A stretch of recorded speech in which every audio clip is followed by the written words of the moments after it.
Hello and welcome to another exciting edition of Nation Building. On our program, we examine the political, social, and the moral issues in the leadership of the Bahamas. On our program today, we are taking a break from politics, believe it or not, and we are talking about spiritual values. Specifically, we're highlighting the work of Bahamas Faith Ministries International and its impact on the country. As the nation knows, unfortunately a few years ago, the founder and visionary of that ministry passed away untimely, and the ministry has grown and continued to impact the country through another visionary pastor who took over the mantle. And so we're pleased to welcome to the program, when we get back from this break, the new leader of Bahamas Faith Ministries International. The concierge service is the best thing ever. Like, it is so fabulous, especially for someone like me where I cannot leave my office, my job, to go do anything in the middle of the day because I'm on the radio. The service was so fabulous. The ladies gave me a call. They set up an appointment. They come with their professional looking attire. They're just so cute. And they come here, and it was a great experience. It took 20 minutes to switch over to the Alive service. It was simple. It was easy. And they just made me feel so welcomed. They explained everything. They hooked me up with my new phone. They gave me my data package. As you can see, hey. And it was fabulous. It was a wonderful service, but what I really liked best about it was not only did they come here and make it easy for me, but they continued to check up on me. The next day, they made sure that everything was working properly with the phone. I didn't have any issues. The following week, they contacted me again, and I've built a relationship with them. They've continued to check up on me. I feel like I'm part of the Alive family. It's amazing.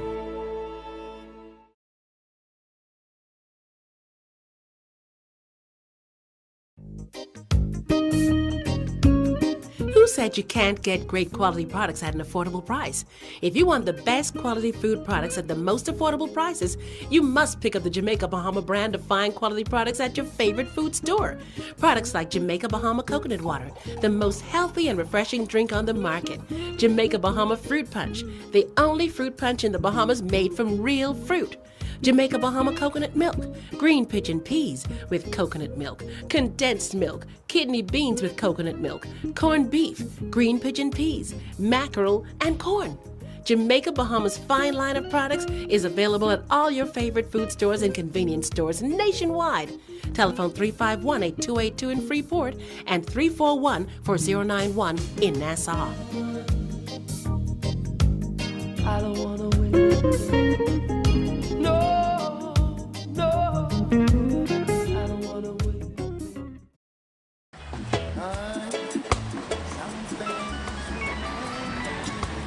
Hello. Did you get it? Yes, baby. I got it.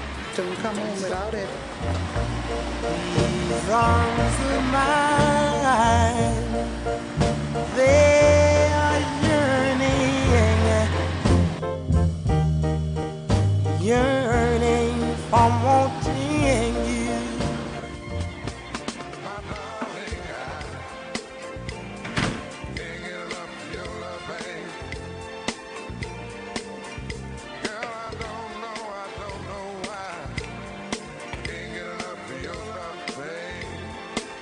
Where is it? Strongback is distributed by Jamaica Bahamas Import and is available at your favorite food or convenience store nationwide. For more information, call 341-4091 in Nassau and 351-8282 in Freeport.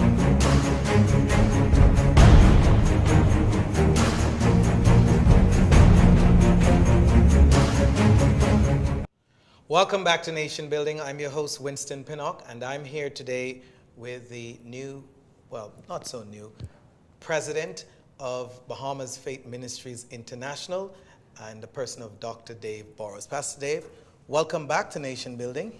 My pleasure. You've been here before, yeah, and we had a very interesting and lively discussion leading, I believe, up to the elections of 2017 in our country. Today, though, we have a more important thing that we're going to focus on, which is the ministry that you lead. We're looking back at the impact of the ministry on the country, and it's well noted in our country's history the impact of that ministry from a spiritual point of view and socially as well on the Bahamas. And so today in this opening segment, we want to share with the country a little, for those who might not know, how the ministry got started and became such a dynamic force to the point where it has impacted churches across the country, near and far. So let's jump right in, and let me first of all ask you, the founders of the church, can you say to the nation who started the ministry and how did this whole process begin? Well, the visionary of the ministry was Dr. Miles Monroe. And when he returned home from college, he had this plan that he had put together about starting a ministry. And I attended ORU as well. Pastor Richard attended ORU, and Pastor Henry was his brother-in-law. And so he called us together, and he shared the vision with us, and he asked us if we would join him. And after each of us reviewed the vision, we all decided, yes, we're on board. Just like that? Yeah, well, the thing about it is, Dr. Monroe always wrote everything down with details. He had details about how many people were coming, what was going to happen, all of that type of stuff. And I didn't grow up in church, so to speak. I grew up as a little boy in church, but I had left the church, and I wasn't really interested in church as I knew it. And because I had been exposed to the type of worship that he was talking about and some of the things that he was talking about, it was exciting for me. And Pastor Richard, having also been exposed to ORU, he was on board right away. And that is Dr. Richard Pinder you're referring to? Yeah, Dr. Richard Pinder. So everybody was on board from the beginning. So he sold a good vision to you all. Oh yeah, we were excited about it. I mean, the things that he outlined to us, everybody was excited. So the founders of the church, as you recall, in that initial stages, you then, how long did it take from the inception of sharing that vision to actually start meeting, and where did you meet? I don't remember the exact time lapse between initiation and begin meeting, but I know that it was within a few months of that initial meeting that we actually started a meeting. So he shared the vision, and then we talked about getting a meeting place to start a Bible study. It wasn't a church. The idea wasn't to have a church at that time. It was just a Bible study. So we located a facility on Prince Charles Drive. It was an old wash house, laundromat. And so we located that, and I think it was about 7 of us who began the ministry. So we started meeting for Bible studies on Friday nights. After a period of a few months, it grew rapidly. And as it grew, we knew that we needed a new location. In fact, we ended up being given an ultimatum to move from the location that we were at, but we were already outgrowing it. So we moved to Bay Street in where they used to have Tropical Shipping, the building right there, Rubens, where Rubens was. And we met there for a while, and then we moved to what would have been the Balmoral Beach Hotel. In the process of that time, we began formulating the paperwork for the ministry. So we had a vision, we were meeting, we had a Bible study, but there was no official documents. As we began to grow rapidly, we saw the need to incorporate an entity. The interesting thing about it is when we were talking about incorporating an entity, Dr. Monroe said at the beginning, he said, look, I don't want a church. He said, it will involve a church, but I don't want a church. So we developed a proposal for a nonprofit entity that involved a church, but it wasn't a church. So it was called Bahamas Faith Ministries International. And there was no mention of a church in the name initially. And that's why a lot of people get confused when you would say sometimes, okay, you're a president, you're a senior pastor. Well, actually, there's 2 entities. You have BFMI, the nonprofit, and then you have Bahamas Faith Ministries Fellowship, which is the church. Interesting. The church, as I recall, and history, many say was a forerunner to religious tourism. Would you agree? Yeah, definitely, because we began meeting in the hotel. We attracted a lot of people from the hotel and all kinds of people. And then we began bringing in guests for conferences and seminars. I don't think conferences or seminars, international conferences and seminars, were that popular back then. So not at all. We were the precursor to religious tourism. Absolutely.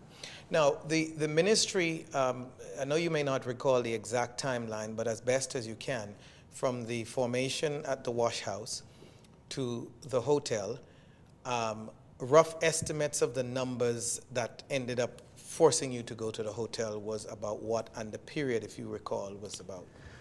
I think within 3 months of being at the wash house, we moved from 7 to about 50 people. And then when we moved to Bay Street, we moved from about 50 to 100. And that was another period of months. I don't think it was more than maybe 5-6 months. When we moved to the hotel, we grew from 100 to about maybe 300 within a period of about 2 years. And I think by the time as we left the hotel, we might have been as high as 400. And then we moved to Marquis Street. And from Marquis Street, we grew from 400 to about maybe 900. 1,000. Marquis Street was a turning point, wasn't it? It was. The impact of many of the young people who are leaders in various segments of the country now, in politics and other areas, joined the ministry. If I'm not a lot, if not most of them, a significant amount of them joined the ministry at Marquis Street, and was impacted then. What was your role at that time? From the initiation of the ministry, I functioned as an assistant pastor and specifically as the leader of the youth ministry. So I was the youth pastor. I formed the youth ministry at BFM and I led as youth pastor. I was also a member of the board of directors and a part of the pastoral team. So that was my role. And some have said, those who have been impacted by the ministry, that the ministry that you led in particular, but the church in general, but the ministry you led was the greatest, if not the greatest, one of the greatest force to impact socially the young gangbangers, if you will, of the country at the time. In a minute, what was the dynamism? What is it that was unique about what you did in leading that ministry to cause that impact in the 90s? Well, it's quite interesting how Bahamas Faith Ministries developed. You know, Dr. Monroe was a tremendous visionary.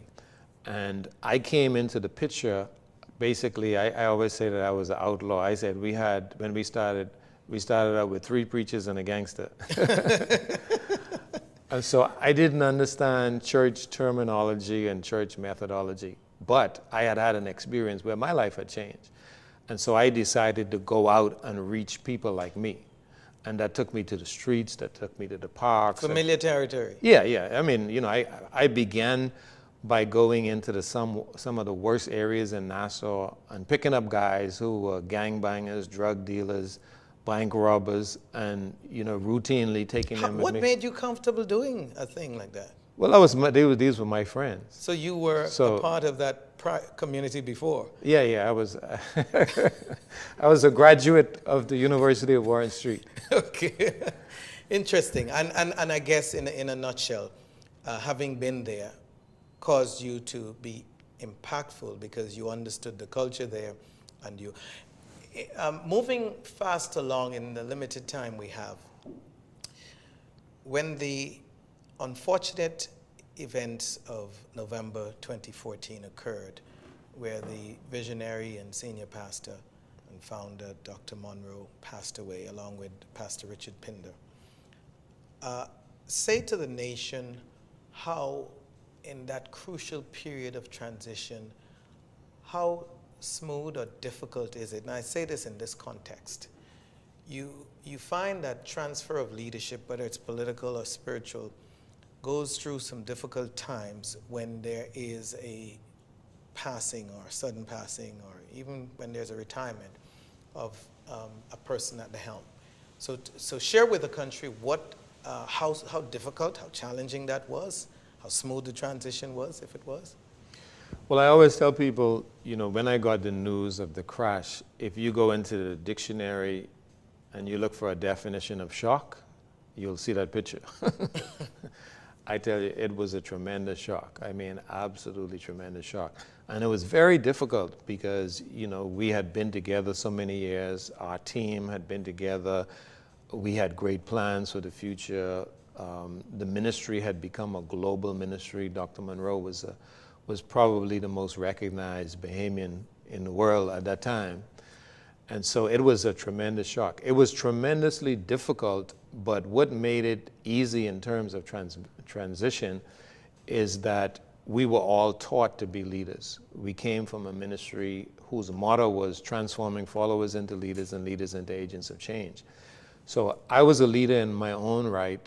All of us were leaders in our own right, all of the leaders of Bahamas Faith Ministries, and we could all handle a church or an organization if it became necessary. I had traveled with Dr. Monroe. We had been partners for many, many years. I knew the vision, I knew him, I knew the ministry. And so at that time, the way I looked at it was almost like I was there when the baby was born, and now the baby's parents are no longer here, so I'm the parent. So was that something that arbitrarily you decided you wanted to do, or was it a board of directors that said that they wanted you to serve? Well, it was one of those things where, you know, you looked around the room and you say, who can carry the vision forward? And who's most familiar with the vision, and who's already in a leadership position? And basically, the board of governors at that time, we all decided together that it would be me. Okay. Just wanted to provide clarity that you make sure that you didn't usher yourself into leadership, that it was a... Oh, I almost looked at it the way Jesus said in the Garden of Gethsemane, if there's another way. So one of the most important questions I have for you that I'm sure the nation will learn from today is, what in the world kept this team of men and women together for all those years in leadership, when the history of our country tells us that you start a ministry or you start an organization and success comes and everybody breaks off starting their own thing? What was the secret to keeping I think there were two keys. The first key was the power of vision. We all believed in the vision. And so when we had individual differences and challenges, the vision kept us together. I think the second thing that made us a strong team was that we all fellowship together. So for example, in the early days, we would all go fishing with Pastor Jay, and he would take us out on the boat, so we all get together, and then we'll go by Pastor Jay's house and cook up the crawfish or whatever it was. And so we fellowshipped with each other, and it was like a close-knit family. Good. So we're going to try and do this in less than 2 minutes. The other thing that struck me as I prepared for this was you had a dynamic team together. You did wonderful things together. You took over the work. You're not, you've been doing this for a long time. Is there a plan of transitioning to a younger generation, and what does that look like in terms of time? Well, there's definitely a transition plan in place, and we've been actively working on it. I can't reveal the details at this time, but it's my job to ask the questions. But we do have a transition plan, and there are a number of things that we're working on right now. Wonderful. Okay.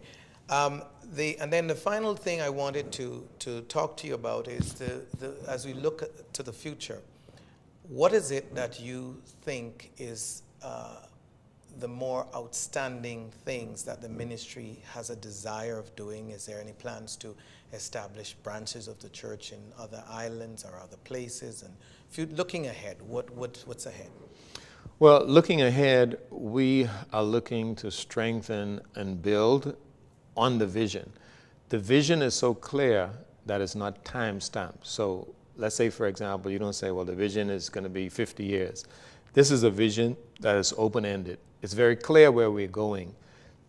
The timelines and the exact events in between are debatable and movable parts. But the vision is very clear. So we know that, first of all, we are a local church with a global vision. So we know that we are supposed to touch the world. Secondly, we transform followers into leaders and leaders into agents of change. And then the third thing is our message is the message of the kingdom. So those three components drive us forward. Now, would that, how that fleshes out is dependent upon the circumstances at the time, the environment, and the personnel available. But we intend to, there are a number of buildings that we want to build. There are a number of initiatives that we are working on. For example, we are now incorporating global members. So this last year, we had a number of persons who have never been to the Bahamas who went through our membership class, because we have persons who consider themselves members of Bahamas Faith Ministries who in are other countries. Yeah, in Iraq, Afghanistan, Madagascar, Gabon, Spain, France. But some of these places don't speak English. Absolutely, but I guess they figure out a way. So let's come back locally in the Bahamas. I know reading somewhere the church has a vision of, I can't recall, is it planting churches in the islands, or is it just having ministry efforts to impact the Bahamas? Because you've really saturated NASA over the 30-something years or 40 years that you've impacted. Is there any plans to impact the rest of the Bahamas in a more tangible way? Yeah, we do plan to establish other churches, either establish or partner with already established churches. So for example, we have established another campus of Bahamas Faith Ministries in Freeport. We have ministerial affiliations with some churches in other islands, and we have started a network. It's called the International Association of Kingdom Churches and Ministries, and that network is a global network. So we have a number of churches worldwide that we are involved with or fellowship with, or who look to us as a covering. Wonderful. You're watching Nation Building. I'm your host, Winston Pinnock. We'll be right back after this break. I've been a customer for the past 2 years, and I will say the quality of the service is very good. During my trip to Andros, I was connected the entire trip, so that was really good. I was able to contact my family members and let them know how the trip was going. We touched land, we're here, so it was very good, and I really appreciate that. And also during times like when we had the storm, it was really good to have that service to reach out to our loved ones to make sure everyone is okay. And I really appreciate Alive for that. And even when there's a little technical difficulty, they always send out a little text message to let us know exactly what's going on. I'm happy to be alive, and I believe in best.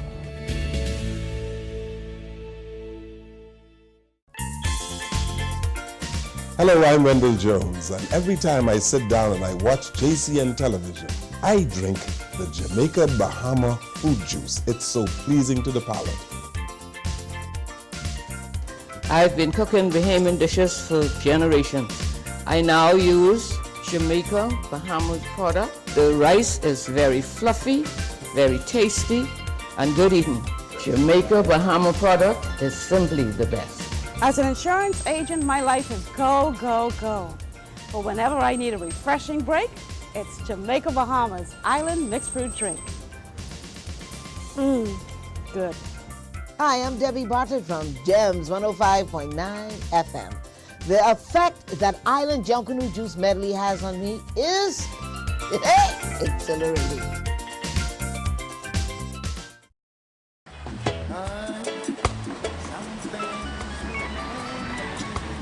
Hello. Did you get it? Yes, baby. I got it. Don't come home without it. These arms of mine, they are yearning for wanting you.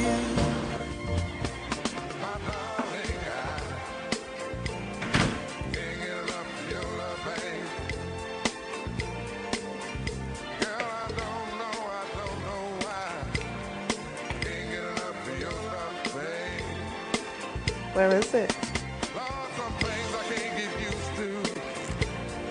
Strongback is distributed by Jamaica Bahamas Import and is available at your favorite food or convenience store nationwide. For more information, call 341-4091 in Nassau and 351-8282 in Freeport.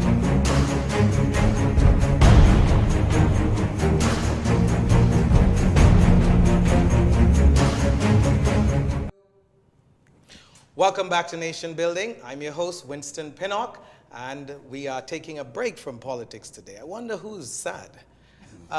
We're talking today about what is most significant, I believe, in the life of our country, which is spiritual values. And there are any number of churches in the country. I don't know if we can count them. But today we're talking about Bahamas Faith Ministries International, as was mentioned earlier. And we have two of the significant figures, them and their families, that would have been a part of the ministry for more years than I know, but they will introduce themselves and tell you how long they've been serving and been a part of that ministry and the impact that it has had on their lives, their family, and of course the Bahamas. And we're talking to Pastor Cipriana Bethel. Pastor Cip, welcome to Nation Building. Thank you, good to be Pastor here. Pat Roll. My pleasure. Welcome to our program.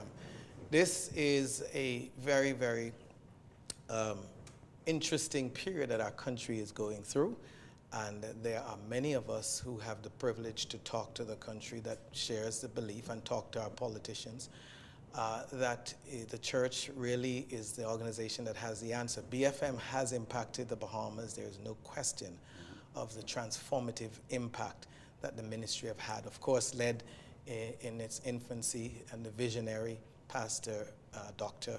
Miles Monroe and Dr. Richard Pinder, and now having the privilege to have a younger Pastor Dave Burrows, who has been in youth ministry all these years, but now has taken up the mantle. And so wanted you to share a little about the history of the ministry as it impacted your life and your family. And so Pastor, we'll start with the lady first. Okay. Pastor, can you share with us, first of all, how did you come into contact with Bahamas Faith Ministry and your role and your late husband's role in it? Well, thank you very much. About 35 years ago, actually my eldest child was probably about 3, and the youngest one at that time was 1. We came into Bahamas Faith Ministry through the invitation actually of Dr. Miles Monroe's wife, because we were all schoolmates. And that is Pastor Ruth Monroe. Yeah, both of us, Pastor Ruth Monroe, but we were all schoolmates at our alma mater, Queen's College.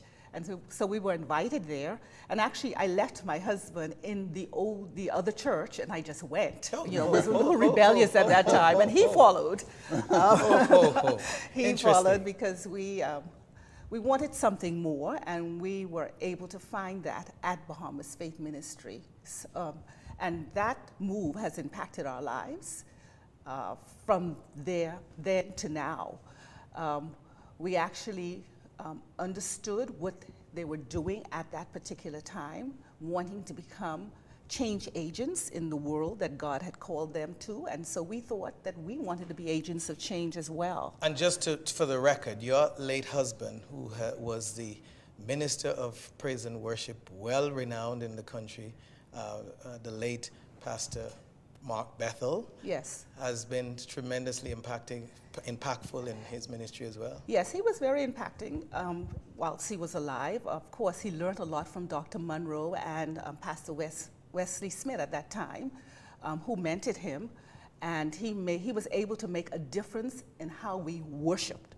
And that has left a legacy beyond our understanding, because when I visit churches today and simply see the dance, the movement of worship, and how it has transformed the life and the energy of our local fellowships, he definitely had an impact and in that was world. seen way back then as being even evil, I'm told, in some quarters, eh? It was, but God has proven over the years that it was him who was operating. Wonderful, yes. Wonderful. Pastor Pat, yes. What is your story and your legacy? How did you come into BFM?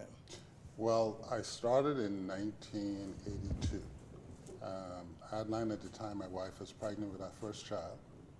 And one of my cousins came to me and she said, you guys have to go with us and hear this guy teach about the Word of God.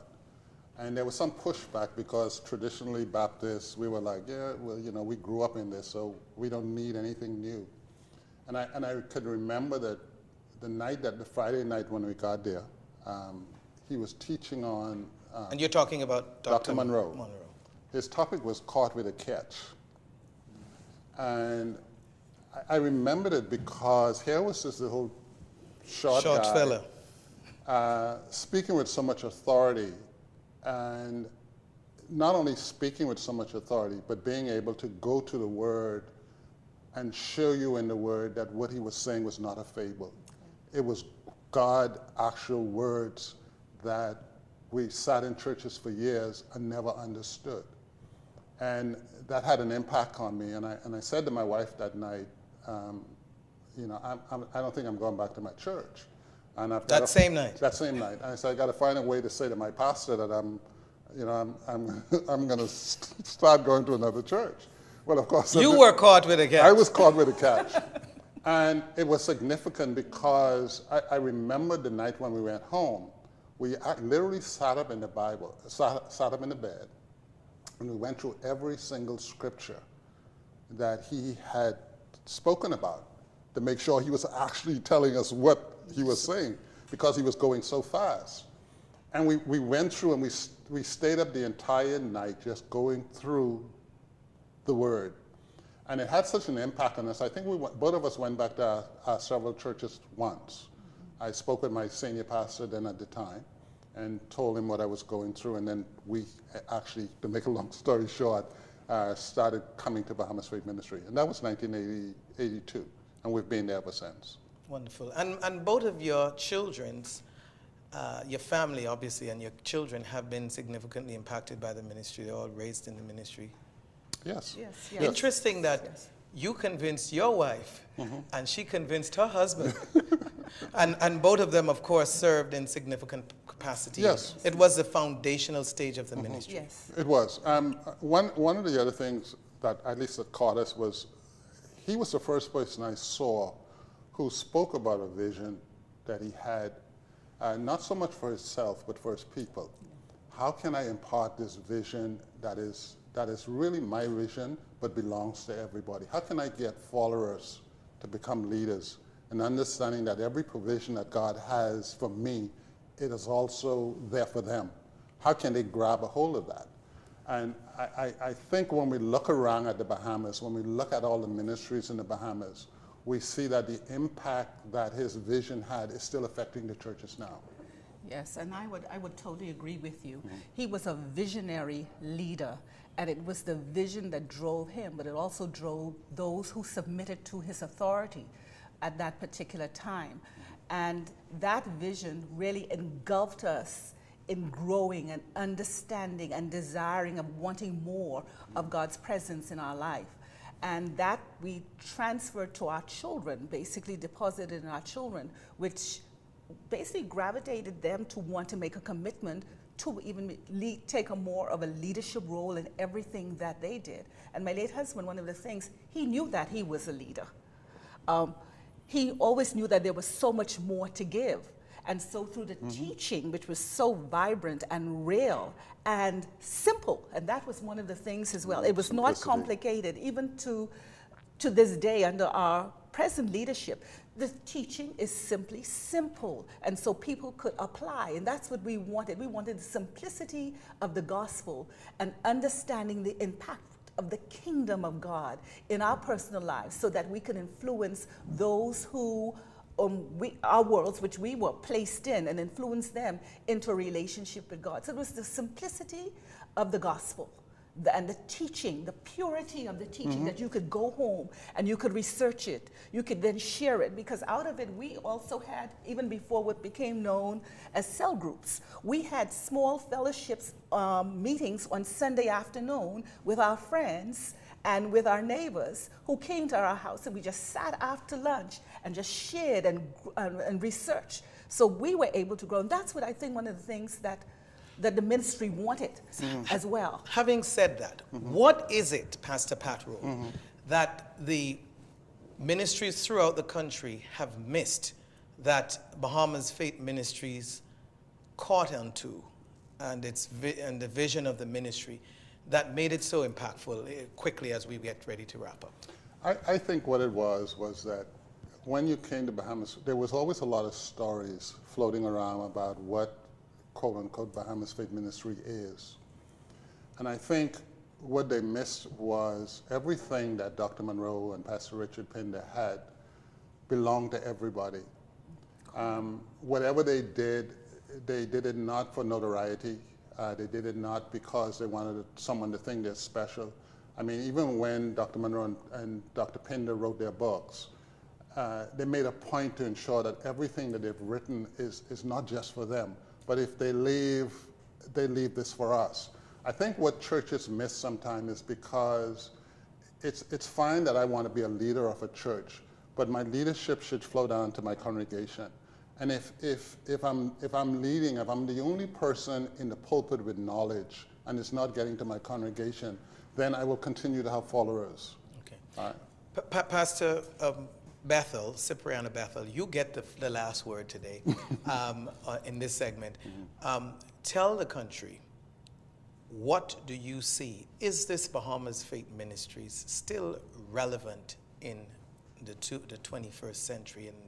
It was impactful in the 90s, significantly impactful, and moving beyond that some. But some would say, is that message and that method and the church today still are relevant? We have so many dynamic ministries in the country now as opposed to when you started. Is it still relevant? Oh, it certainly is very much relevant, because we have seen the transference of the vision in the lives of our present leaders, who are now taking another group of persons to another level of leadership.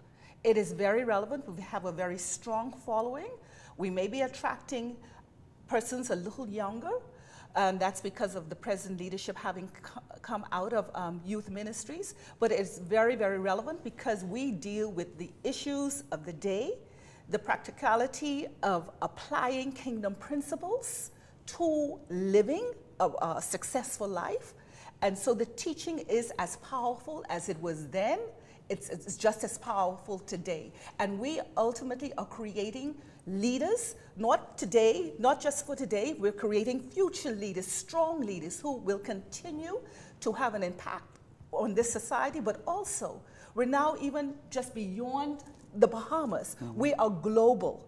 And those leaders are now living in other countries, not just the Bahamas, they're all over the world and impacting the world that God has called them to. So it's very relevant, it's going nowhere, and it will continue to have an impact in creating leaders for this nation. I'm almost tempted to ask you if BFM did that. You're watching Nation Building.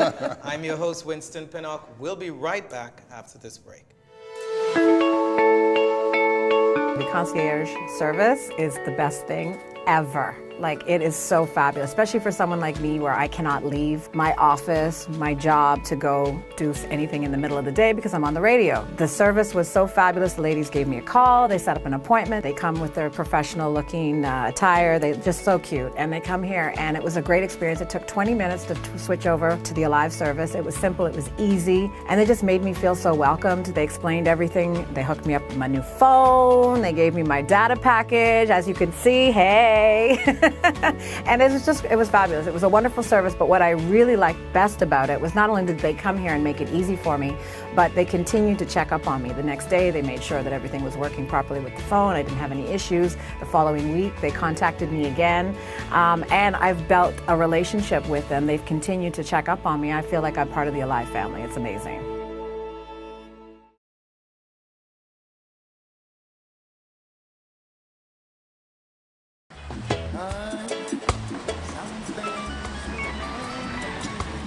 Hello. Did you get it? Yes, baby. I got it. Don't come home without it. These arms of mine, they are yearning for wanting you.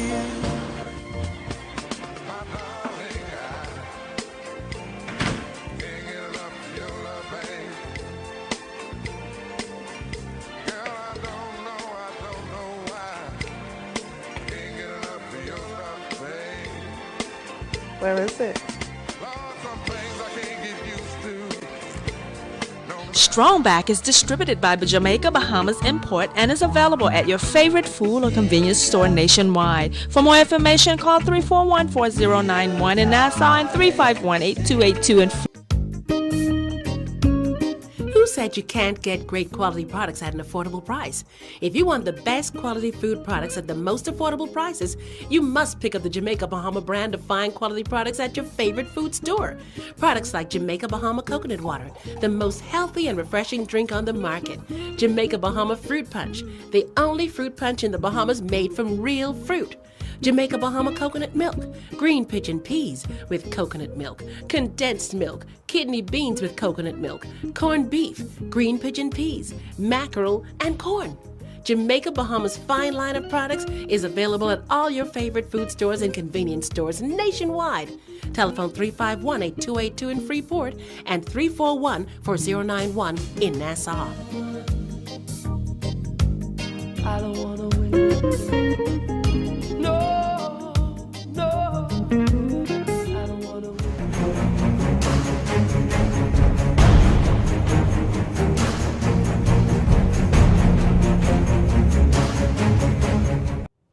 Welcome back to Nation Building. I'm your host, Winston Pinnock, and we are here today continuing a very, very interesting but a very relevant conversation about the impact of Bahamas Faith Ministries on the Bahamas. And we have two pastors from the ministry who have been impactful to that ministry, and I think even from its very, very early days joined the ministry, and they're here to share their stories on how they became a part of the ministry and the impact on them, and also to talk a little bit. So I want to introduce in this segment of the program, first of all, Pastor Jay Mullins. Pastor Jay, welcome to Nation Building. Thank you for coming. Here. Pastor Alan Monroe. It's a pleasure to be here. Wonderful. When I first met Pastor Alan, I thought he was the brother of Dr. Miles Monroe. Yeah. Pastor Alan, let's start with you, and then we'll come to Pastor Jay. Just in brief, what brought you to BFM, and what impact has the ministry had on your life, your family? What brought me to BFM was I was in a former church, and everybody was in a I was invited, and it took me a while to process the timing of going. I eventually went, and from that first visit, like they say, the rest is history. Okay, so you just took a while to go. Right. Once you go, you got caught too. I got caught. I never returned. But it was a very, very, very different experience from the church setting that I came out of. And the teaching of the word, the ministry of praise and worship, the love ministry with the greeters, everything was just a totally different experience. In fact, with me being asked to go and visit BFM in the hotel, I said, is this a Bahamian thing? Church in a hotel. Church in the hotel. Never heard of that, in my upgrowing. And so I said, boy, I got to think about this some. And I did thought of it. Is there any foreign affiliation and support being given to this ministry?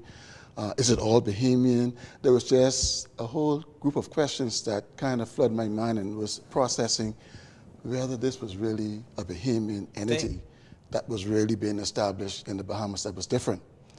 And so when I went and I visited, the experience was just a wonderful, wonderful, life-changing experience for me. And after I visited the first time, I said, you know what? This is what I feel in my heart that the Lord probably wanted me to be a part of. And my background is technical, and so I said, I think I can enhance and provide support in this area of the ministry. And of course, at the time, Pastor Wesley Smith, who served in the ministry over the years, he was the person overseeing the technical area, and he also served in the music ministry as well. And so we spoke as I visited from time to time, and kind of got a little bit more understanding and appreciation for the work of the ministry. And eventually I began to serve and support in the technical area of the ministry. And you continue to serve in that capacity or in a different capacity today? I continue to serve, but then my service and my support expanded. I served initially in the technical area, and then, of course, it spilled over, and I began to serve in the pastoral staff. Administratively? Yes, in the ministry as well. And so your current position in the ministry today is? I am the assistant pastor of the church. I still oversee the technical area of the ministry, just from an administrative standpoint, but I serve really strongly in the support of the church fellowship. Administrative. So you would be the assistant to Pastor Kirsch Dalville? That is correct. Good. Yes. Wonderful. Yes. Now to Pastor Jay, who is the senior man. I struggled when we were preparing. Isn't Pastor Jay, aren't you one of the foundational pastors of the church? Are you? Yes, I am. But as you heard Pastor Dave might have said, it was just those four at the very beginning. I got to be introduced to Dr. Miles Monroe at Golden Gates Assembly Church, where I was a member in the body of Christ. So everybody came from some church? Yes. So Dr. Monroe took away the people? No. That wasn't his intention, I'm sure, but of course, everybody left. Not. Go ahead. You see, it was God who orchestrated this, the whole thing, really. Because I met him and I was introduced to him as a person who loved to go fishing. And he was one of those people who liked fishing. So the pastor of the church introduced him to me. But he came to the church to do a prayer seminar. And that was the first time in my life, on all my search, that I heard the scriptures being, explained so simply. And he got my attention. And when he left, finished the seminar and left, I went to my pastor and I told him. Of course, I was new to the church. It wasn't a year yet that I was saved and entered this church. And I told my pastor, I said, listen, I want to grow in the Word. And I just heard a person who I think will help me with that, so I'm going to go with Dr. Miles Monroe. So you literally left after he left? Yes. But how did your pastor take that? Well, we continue to be friends through the years. Okay. Up to this day, we are still friends. But initially? Initially, I guess he considered it because of the fact that I was in the church not quite a year, and he tried to make me a deacon because of my character, I guess. But I turned it down because of the fact that I knew I hardly knew anything about the Word, because I just got saved, not even a year. So, he probably was a little disappointed that I left. But I went, and they were still at the wash house.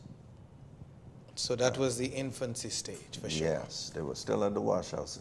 And this was at the ending part of 1980. And we were there for about, I think it was 3 weeks or so, and then we moved to Bay Street, to the Central Furniture Building on Bay Street.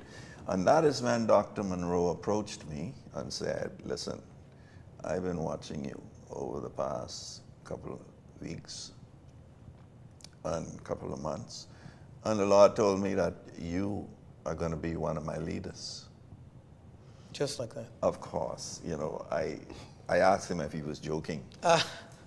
At the time, I was a police officer with Royal Bahamas Police Force in the CID investigation department. And I said to him, listen, you sure you heard from the Lord? I said, because I never went to no high school and I've never went to college. Nothing like that. And Dr. Monroe said to me, he said, you see this book? Meaning the Bible. He said, this is the greatest teacher. This is all you need, and you're going to be okay. And that's how it happened. Well, it went on, and we moved from Bay Street and went to Balmoral Beach Hotel, where, well, let me go back here a little bit. at Bay Street, I started recording all the messages that Dr. Monroe was teaching every Friday night. Audio or video? Audio. And with a little boom box. When he started to speak, I just put the boom box right by his time. And he noticed it. And he got a tape machine that could produce one tape at a time. Those cassette tapes back Yes, yes. And I started doing that.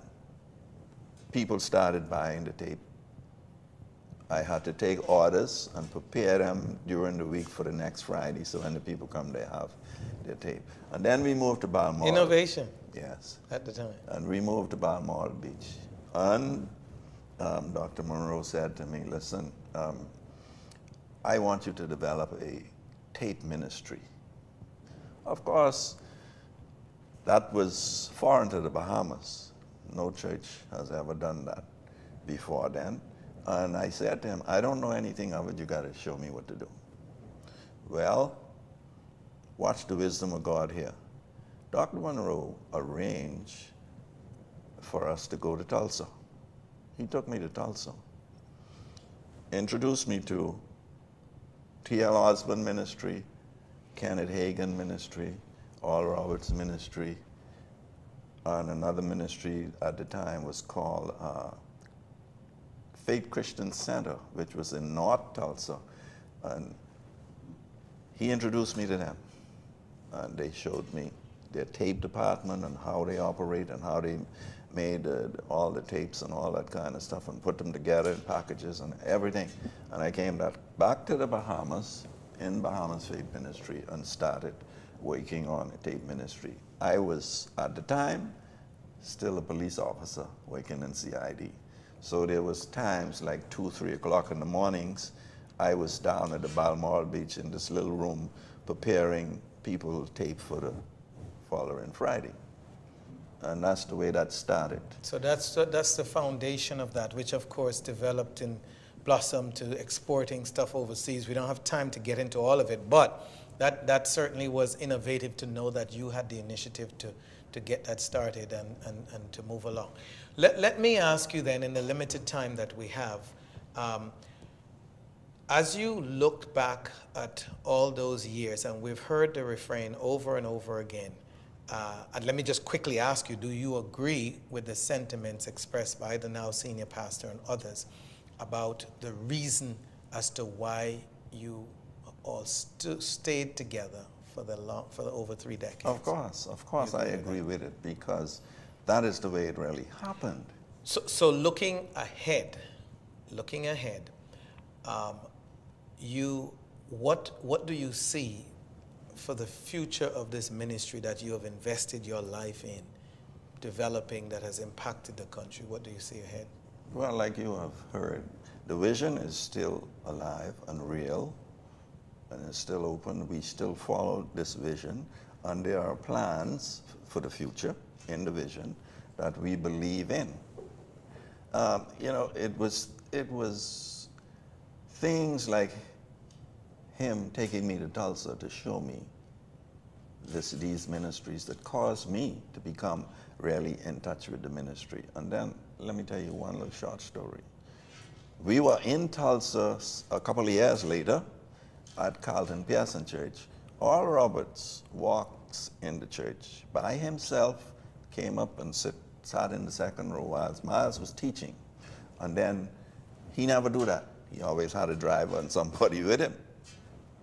After church, we met in Carlton office, and Oral Roberts said to Miles, I came to find out when are you going back home? And Miles told him, we go in tomorrow morning. And he said, cancel your flight, I'm going to take you. He took us. Took you back to Nassau? Took us back. He only took us as far as Palm Beach because he was not prepared. The pilot was not cleared to come into Nassau. But what the purpose of the trip was, he wanted to talk to Miles. He wanted to make Dr. Monroe president of the university. And that's Oral Roberts University Yes. in the U.S. And because we're running out of time, why did that not happen? That's what I wanted to reach to. It didn't happen because, and it caused me to realize the vision was real. Dr. Monroe said to him, I appreciate the offer, but I can't do it. I have to go back home to my people because I have a vision for my people. Pastor Allen, you get the last word. Give us, in a minute, what is your, as you look ahead, what do you see the ministry accomplishing in the next 10, 20 years? Well, what I see the ministry accomplishing in the next 20 years is a lot of followers being converted to leaders and leaders into agents of change. Of course, the vision is very much alive. The visionary has gone on, but we have a new visionary leader in the form of our senior pastor presently, Dr. Dave Burrows. And what I see him doing, and his energy and his strength and his drive, focusing on developing those upcoming. I've seen a tremendous amount of the persons who served in the youth ministry when he was in that area serving are now leaders, now pastoring. From time to time, they come in to serve and to minister the Word of God in the house here at BFM. And so what I see is a greater level of those younger generational leaders emerging, coming up and taking charge and taking the gospel throughout the corners of the earth. What shall I say? You're watching Nation Building. I'm your host, Winston Pinnock. It's been a pleasure to bring you this broadcast today. And on behalf of all of us at Nation Building, want to wish you a blessed week and stay tuned for the next edition on our program, Nation Building. I've been a customer for the past 2 years, and I will say the quality of the service is very good. During my trip to Andros, I was connected the entire trip. So that was really good. I was able to contact my family members and let them know how the trip was going. We touched land, we're here. So it was very good. And I really appreciate that. And also during times like when we had the storm, it was really good to have that service to reach out to our loved ones to make sure everyone is okay. And I really appreciate Alive for that. And even when there's a little technical difficulty, they always send out a little text message to let us know exactly what's going on. I'm happy to be alive, and I believe in best.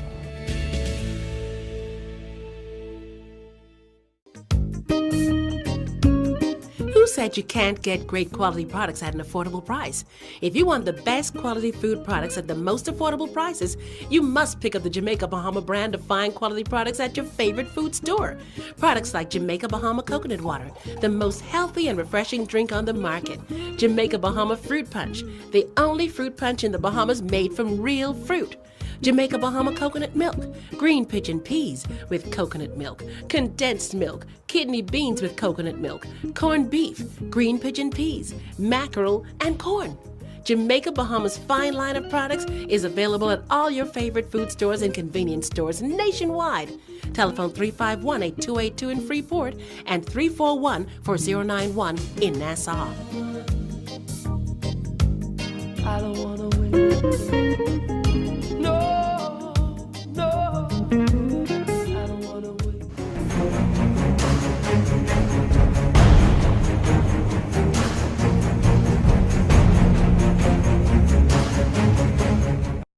Welcome back to Nation Building. I'm your host, Winston Pinnock, and today we are talking religion. Well, we're talking about spiritual growth and development of the country, and specifically we're talking about the history of Bahamas Faith Ministries International, its impact on the Bahamas, and of course in this segment we're talking to a very, very significant founding member of Bahamas Faith Ministries International. She is Pastor Sheena Pinder, who of course is the wife of the late Dr. Richard Pinder. Pastor Sheena, welcome to Nation Building. Thank you. It's my pleasure to be Wonderful. here. And of course, Pastor Sheena Pinder has been faithful in supporting her husband over 30 years in ministry. And through the journey of Bahamas Faith Ministries International, she's been there as a pillar of strength to, not just a pillar of strength to her husband, but to the ministry as a whole, and been a part of its leadership team. So there's no more fitting person that I know that can speak to how Bahamas Faith Ministry got started, your recollection of it, and also to tell our viewers in the Bahamas how you and your late sister end up being married to the founder, to the president and vice president of BFM? Oh, wow. Well, very briefly, I'll just like to say that I got saved as a teenager, and of course, my sister Ruth and Dr. Monroe were dating, and the Visionaires was a very instrumental group as far as spiritual growth and spiritual excitement in the country at the time. And so I joined her in going around New Providence anyway, with the group, all of their singing assignments and being a part of that. Very excited about the Lord, very excited about what the vision is. To be clear, you weren't singing, right? I wasn't singing, no. I actually went because, of course, with her and Pastor Miles dating, he up on the stage singing, she would have to be sitting by herself. So I had to go to keep her company, whether I wanted to or not. I had to go to keep her company. And so that's how my excitement about the Lord and what Pastor Miles was doing and all of that in the country. And at the end of one of those concerts, after he had started Oral Roberts University, the first semester after that, he introduced me to his new friend that he met at Oral Roberts University, which happened to be Pastor Richard. They left Nassau at Christmas, they went back to school, and Pastor Richard and I started corresponding to each other.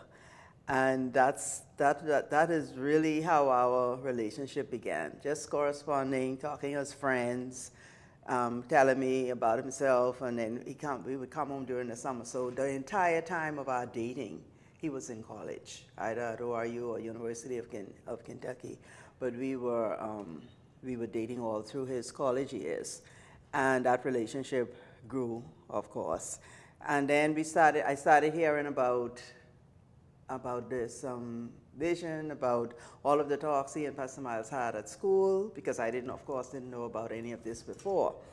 And then when we started getting serious about each other, he started sharing with me about the vision that Pastor Miles was sharing with him, and about coming back home and starting something. I don't think it was articulated as a church at the time. It was just doing something. They knew that they had to do something to impact the country on a spiritual level.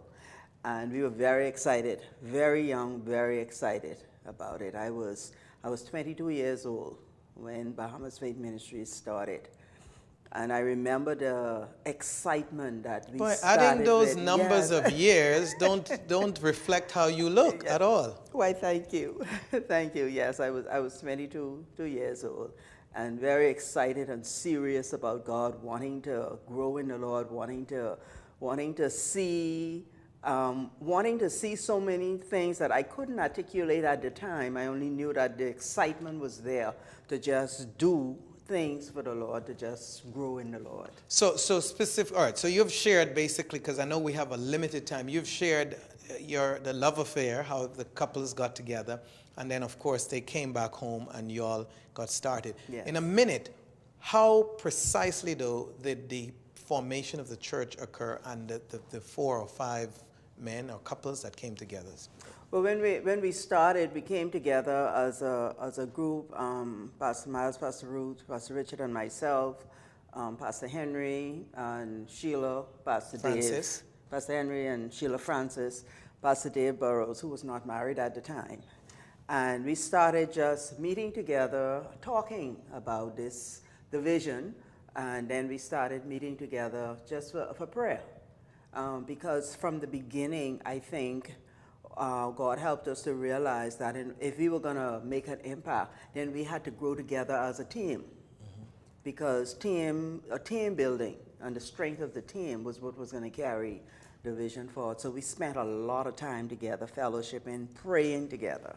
And what, talking about that team, I know the mission went on and evolved and developed into what the dynamic ministry became, but what was the key in bonding the team and keeping that team together for over 30 years? I think it was the amount of time that we spent together in fellowship, in prayer, and in getting to know each other, and getting to know our families. We spent a lot of time together. We would have Sunday meals after service. We would have Sunday meal on Saturdays. We would go out. We spent a lot of time in fellowship with each other, getting to know each other. Now, Pastor Sheena, that's all well and good hearing that. Sounds very nice. But I know women, and I know women always have differences. Even if the brothers get along fairly well and good, women are unique. You all are special. And so what was the key, you think, in the women in the family, in those families? Well, I don't think there was, I mean, in our instance,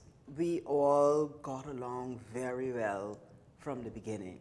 I can't think of instances where you had to put up with somebody. Where I just put up with someone just to put up with them. So you think the secret was the building that fellowship, the relationship yes. Through spending quality time? I think that was the secret for us. And do you think that secret, that is a tool that can be used to unite any grouping of people, the quality time they spend together? It's based on relationship. Now, I have to jump along and hasten because of time and talk about the not so nice days. And unfortunately, in 2014, we all know and the country knew it was a time of mourning for not just the country but the world when that unfortunate accident in Grand Bahama in the plane crash.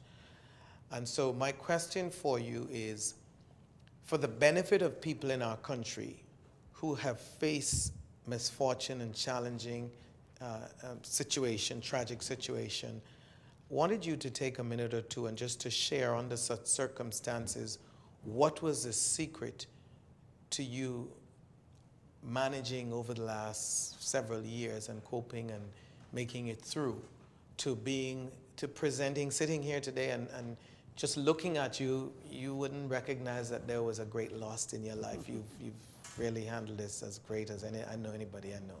So what was the secret to doing that? The secret for me is a strong relationship with God. Like I said, I became a Christian and gave my life to the Lord as a teenager. From the time I gave my life to the Lord, Pastor Ruth, Pastor Miles, Pastor Richard were all a part of that. They were part of my growth, a part of my development in the Lord. So I grew spiritually and in every other way with them in my life as a team. Us as a team, moving together in ministry. They were part of my life. They were family. They were in my private life. There wasn't a life that I had apart from them.